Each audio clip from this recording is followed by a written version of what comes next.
Střední odborná škola strojní a elektrotechnická ve Velešíně nabízí žákům a studentům výuku perspektivních technických oborů. V kombinaci s výbornou spoluprací s důležitými firmami umožňuje absolventům dobré uplatnění na trhu práce. Máme tady 5 maturitních oborů a 3 učební obory. Maturitní obory jsou zaměřené především na strojařinu v uvozovkách a na elektrotechniku. Naše obory, všechny obory, tvoří nosnou páteř průmyslu naší republiky. Elektrotechnika, počítačové systémy, informační technologie, informatika v ekonomice, mechanik seřizovač, programátor CNC strojů nebo mechanik seřizovač mechatronik a nově letecký mechanik. To jsou maturitní obory školy. Školu jsem si vybral, protože je zde zaměření na hardware i software, což tady v jižních Čechách jinde není. Tady v té učebně například rozebíráme počítače, sestavujeme, hledáme jejich chyby, měříme teploty.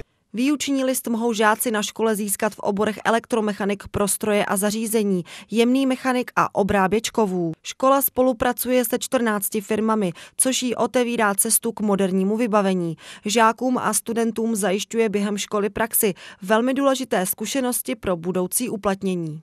Máme na dílnách k dispozici 2 soustružny, 2 frézárny a 2 brusírny. Tam se střídají žáci, aby se naučili základní pohyby těch strojů. Na soustruhu, aby věděli, že soustruh má 2 osy, že se otáčí obrobek v univerzálním sklčidle, že nožem mu jezdí podélně a příčně. Fréza, že pracuje ve 3 osách a tyhle ty poznatky potom oni přenášejí právě do těch dílen okolo, kde se učí programovat. Nacházíme se na učebně, kde se žáci učí programovat obrábění CNC strojů, CNC soustruhu, CNC fresky, v řídícím systému Synumerik 840 a Heidenheim. Některé firmy sponzorují žáky, a to částkou až 1700 korun měsíčně. Chtěla bych vyzdvihnout především firmu Bosch a firmu Jihostroj Velešín a také firmu Linde Český Krumlov, kteří sponzorují naše žáky během studia. Naši žáci mají tím pádem zajištěné zaměstnání. Tak mám možnost dostat stipendium a můžu pracovat potom u Jihostroje. Výhody jsou, že mi dají nějaký kapesní za měsíc, pak mi zaplatí ubytování na entru, jídlo, ale musím mít požadovaný průměr. Je to pro ně docela motivační, protože je fakt, že tyhle zponzorovaní žáci dost chodějí, takže mají tu docházku velmi dobrou a zároveň teda se snaží držet ty známky do té 2, za kterou se ještě jako nic nestrhává. No. O kvalitě výuky na škole svědčí opakované úspěchy studentů v rámci celorepublikových soutěží.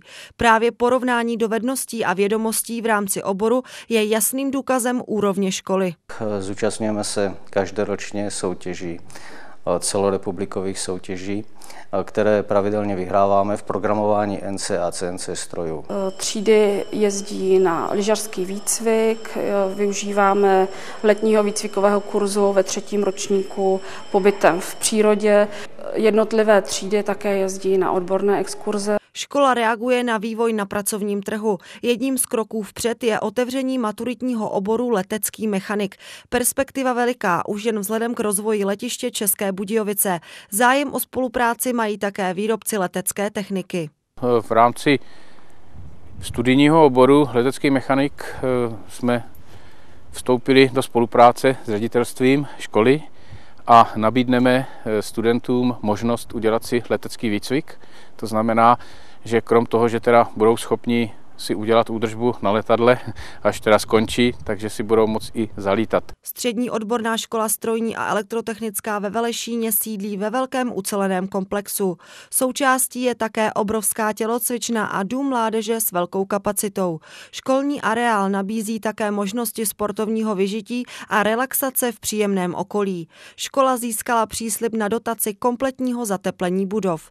Důležitou informací je i dobrá dostupnost z měst a obcí v okolí, včetně krajského města. Škola se představuje na internetových stránkách www.sosvel.cz.